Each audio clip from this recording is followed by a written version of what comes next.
Hello. इस video में हम डिस्कस करेंगे G7 कंट्रीज़ के बारे में और उनके ऑब्जेक्टिव्स के बारे में देख लेते हैं। जो G7 मेंबर्स हैं वो रिकॉग्नाइज्ड किए जाते हैं as the 7 wealthiest and most advanced nations in the world by IMF International Monetary Fund के द्वारा। दीज G7 मेंबर्स कंट्रीज़ को वेल्दीएस्ट और मोस्ट एडवांस्ड इकोनॉमीज़ कंसीडर किया जाता है। इसके मेंबर्स कौन कौन से हैं देख लेते हैं। फ्रांस है, जर्मनी है, United Kingdom, Italy, United States of America that is USA, Canada and Japan.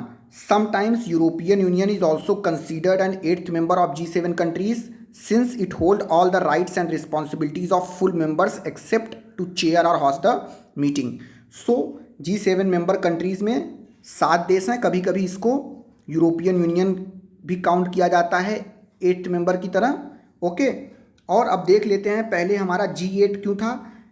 पहले G7 G8 हुआ करता था क्योंकि रसिया भी इसमें इंक्लूडेड किया गया था। ओके,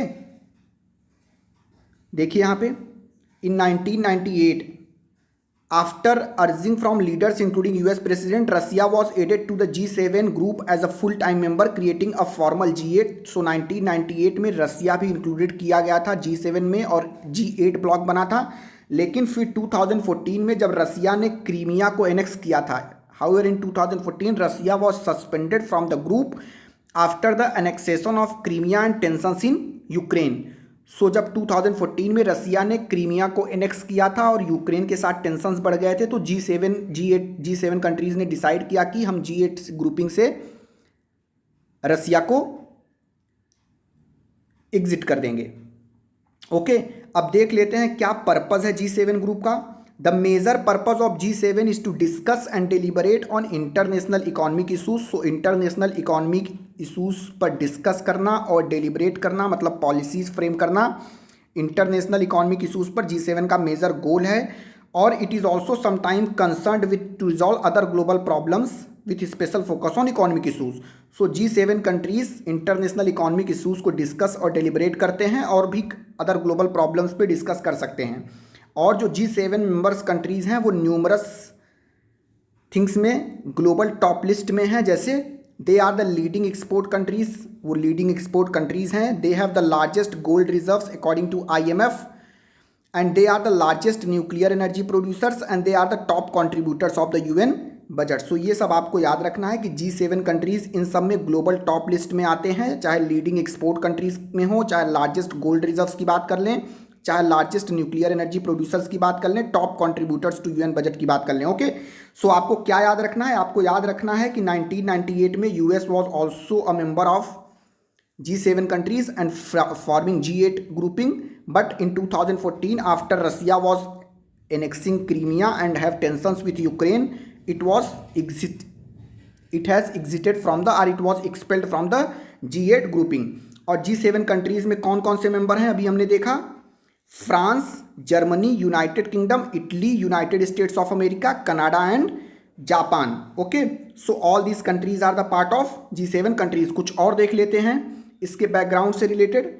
देखिए, the group of 7 G7 is a forum of world 7 largest developed economies whose government leaders meet annually to discuss international economy and monetary issues.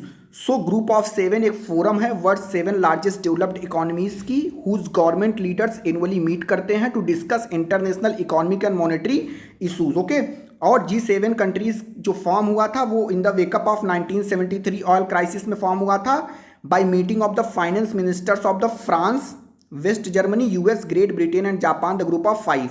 1973 में ऑयल क्राइसिस हुआ था तो फाइनेंस मिनिस्टर इन 5 देशों के मिले थे, तो उन्हीं के बैकड्रॉप में ये फॉर्म हुआ था। ओके, ये आपको याद रखना है। और जो समिट्स हैं वो हेल्ड किए जाते हैं annually and hosted on a rotation basis by the groups member.